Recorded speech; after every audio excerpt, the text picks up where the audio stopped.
O Livro dos Espíritos, Allan Kardec, editora Ide, página 174, livro 2, capítulo 7. Idiotismo e loucura. Questão 371.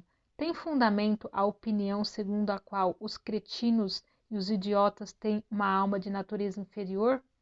Não, eles têm uma alma humana, muitas vezes mais inteligente do que pensais, e que sofre a insuficiência dos meios de que dispõe para se comunicar, do mesmo modo que o mudo sofre a de não poder falar. Questão 372. Qual o objetivo da providência criando seres infelizes como os cretinos e os idiotas? São os espíritos em punição, habitando corpos de idiotas. Esses espíritos sofrem pelo constrangimento que experimentaram e pela impossibilidade em que se encontram de se manifestarem por meio de órgãos não desenvolvidos ou desarranjados. Não é exato, então, dizer que os órgãos não têm influência sobre as faculdades? Jamais dissemos que os órgãos não tivessem influência. Eles têm uma influência muito grande sobre a manifestação das faculdades, porém não dão as faculdades. E aí está a diferença. Um bom músico com um mau instrumento não fará boa música, e isso não impedirá que seja um bom músico. É necessário distinguir o estado normal do estado patológico. No estado normal, o moral suplanta o obstáculo que lhe opõe a matéria, mas existem casos em que a matéria oferece uma resistência tal que as manifestações são obstadas ou desnaturadas, como na idiotia e na loucura. São casos patológicos e, neste estado, a alma, não gozando de toda a sua liberdade, a própria lei humana a isenta da responsabilidade dos seus atos. Questão 373. Qual será o mérito da existência para seres como os idiotas e os cretinos, que não podem fazer nem bem nem mal, não podendo progredir? É uma expiação imposta ao abuso que fizeram de certas faculdades. É um tempo de prisão. Um corpo de idiota pode assim abrigar um espírito que animou um homem de gênio na existência precedente? Sim, o gênio, às vezes, torna-se um flagelo quando dele se abusa.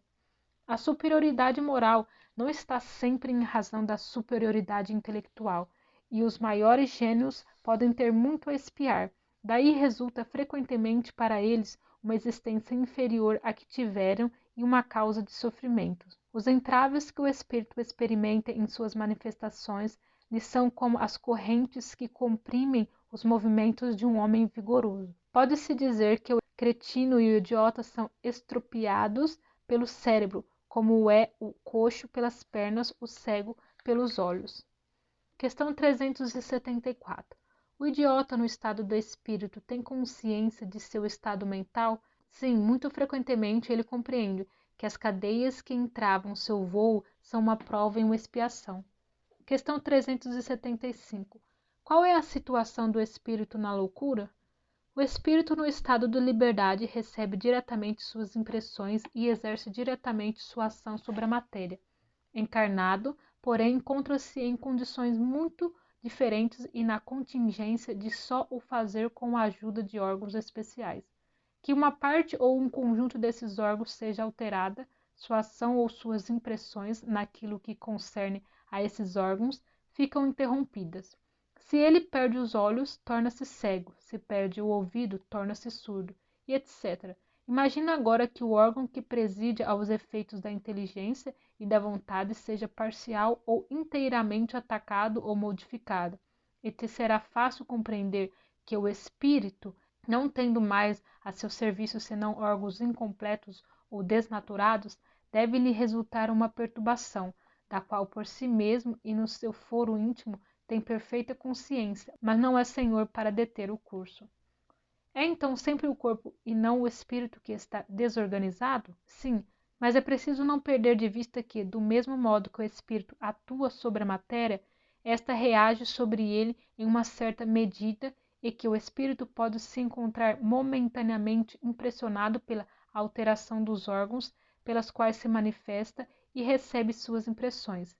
Pode acontecer que, com o tempo, quando a loucura durou bastante, a repetição dos mesmos atos acabe por ter sobre o espírito uma influência da qual não se livra senão depois de sua completa separação de todas as impressões materiais. Questão 376. Por que motivo a loucura leva algumas vezes ao suicídio? O espírito sofre com o constrangimento que experimenta e com a impossibilidade em que se encontra de se manifestar livremente. Por isso busca na morte um meio de romper os seus laços. Questão 377. O espírito do alienado se ressente depois da morte do desarranjo de suas faculdades? Ele pode sentir algum tempo depois da morte, até que esteja completamente desligado da matéria. Como um homem que acorda, se ressente algum tempo da perturbação em que o sono o mergulha. Questão 378. Por que a alteração do cérebro pode reagir sobre o espírito depois da morte? É uma lembrança. Um peso oprime o espírito e, como ele não teve conhecimento de tudo o que se passou durante a sua loucura, precisa sempre um certo tempo para se pôr ao corrente. E por isso que, quanto mais durar a loucura durante a vida, muito mais tempo dura a opressão, o constrangimento depois da morte. O espírito liberto do corpo se ressente algum tempo da impressão dos seus laços.